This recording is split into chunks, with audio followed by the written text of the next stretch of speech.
Dennis Rodman is one of the most fascinating figures in NBA history.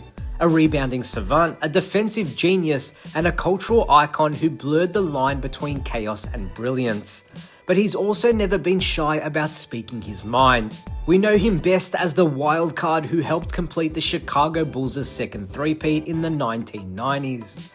But before that, he was a misfit in San Antonio, a turbulent, headline-making enigma alongside David Robinson. But here's the twist. Dennis Rodman believes the Spurs didn't just trade him to the Chicago Bulls because of his antics. He says it was intentional, that Gregg Popovich, now widely regarded as one of the greatest head coaches of all time, traded him to sabotage the Bulls. Today, we're unpacking that theory. Was it punishment? Was it a miscalculation? Or was it something deeper about the clash between Rodman and the Spurs' now famous culture? I know why he did that. I know why Popovich did that to me. You think I'm gonna ruin this team. I still believe that to this day. After winning championships with the Detroit Pistons and becoming the NBA's undisputed rebounding king, Dennis Rodman found himself in San Antonio in 1993.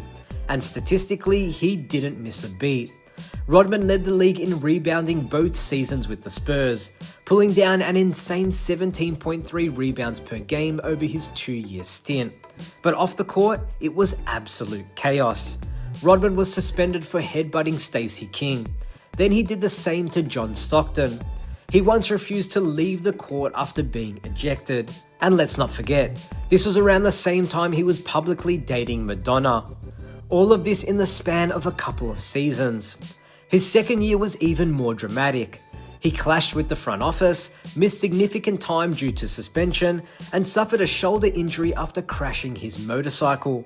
Isn't it common sense that if you make millions of dollars a year and your job is contingent upon staying in good physical condition, you wouldn't go skiing, snowmobiling, or ride motorcycles? Not to Rodman, who suffered a separated shoulder in a motorcycle accident on Sunday. Despite all of that, the Spurs finished with the best record in the NBA with 62 wins. But after a playoff loss to the Houston Rockets, everything exploded.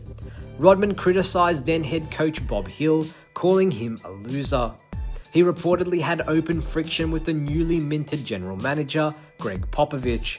And just like that, he was gone. In October 1995, Dennis Rodman was traded to the Chicago Bulls for Will Perdue. Yes, Will Perdue. At face value, it looked like a desperate move by the Chicago Bulls to fill the void Horace Grant had left at power forward. But to Rodman, it was something else entirely. In his own words, he said, "I know why Popovich did that to me. You think I'm going to ruin this team?" Still believe that to this day. Am I the same guy that sit there and average 19.3 rebounds a game for you? Am I the same guy we won 68 damn games? Am I that same guy right there, but you guys don't like me? That's okay, great trading.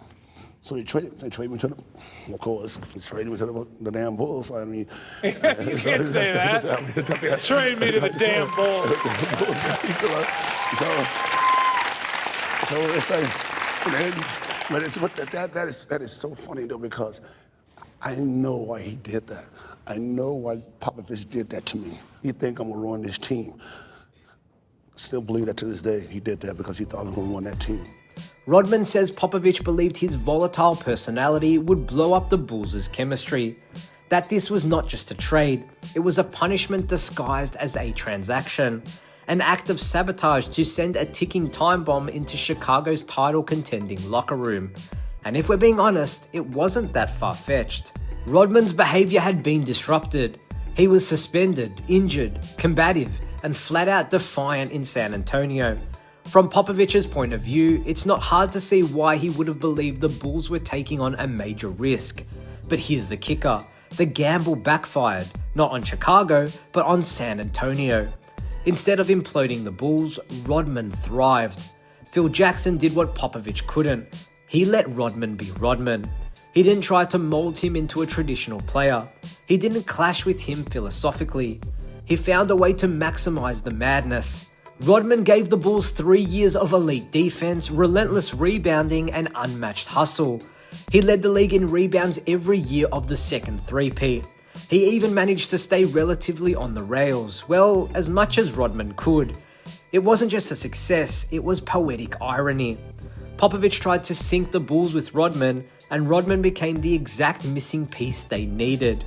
He fit in perfectly with Michael Jordan and Scottie Pippen, especially during those brutal matchups against Karl Malone and the Utah Jazz. Rodman didn't just survive in Chicago, he flourished. This also brings us to something bigger, the Spurs culture. The San Antonio Spurs are praised across the league for their discipline, unselfishness, and professionalism. Their dynasty, from Duncan to Parker to Ginobili to Kawhi, is often seen as the blueprint for sustainable excellence. But it didn't work for everyone. Rodman clashed with that culture. He wasn't religious. He wasn't regimented. He was emotional, artistic, and rebellious. He once said Popovich didn't like him because he wasn't a Bible guy. David Robinson even admitted on the Bulls Talk podcast that while Rodman had a good heart, he was ultimately destructive to the team's chemistry. Robinson said there was nothing you could do to make him get out of his comfort zone. And maybe that's the key. Spurs culture doesn't bend.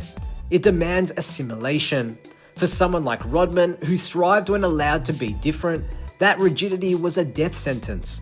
So yes, the Spurs system does work, brilliantly in fact, but Rodman exposed a flaw in its design. It struggles to accommodate outliers. It has little patience for managing personality. If Rodman's theory is true, if the Spurs traded him to the Bulls out of spite or as punishment, then his redemption in Chicago becomes even more legendary. He didn't just prove Popovich wrong, he helped build one of the greatest teams of all time. He was the third star, the X Factor, the man crashing the boards, diving for loose balls, and guarding Hall of Famers every night. It's poetic, and it forces us to look at the Spurs dynasty with nuance. Yes, Popovich is a Hall of Famer. Yes, the culture in San Antonio is elite. But even the best systems have blind spots. Sometimes the very structure that creates greatness can push away unique talent that doesn't conform. Rodman wasn't the last person to push back on the Spurs culture. Kawhi Leonard too quietly rebelled against it in the end. Now these may be outliers, but they prove a point. No system works for everyone. In the end, Popovich built a legacy that will stand the test of time. But Rodman carved his own story, one of defiance, brilliance, and redemption. And maybe the best part? So many fans have forgotten he ever played for the San Antonio Spurs at all. Maybe that's the real punishment. So what do you guys think? Was Popovich trying to sabotage the Bulls, or was Rodman just too unpredictable for the Spurs to handle? Was this one of the biggest miscalculations in NBA history as well? Drop your thoughts in the comments, let's talk about it. And if you enjoyed this video, don't forget to like, share, and subscribe for more upcoming videos and NBA content. My name is Damian Peters, this is Basketball Network, and we'll see you in the next one.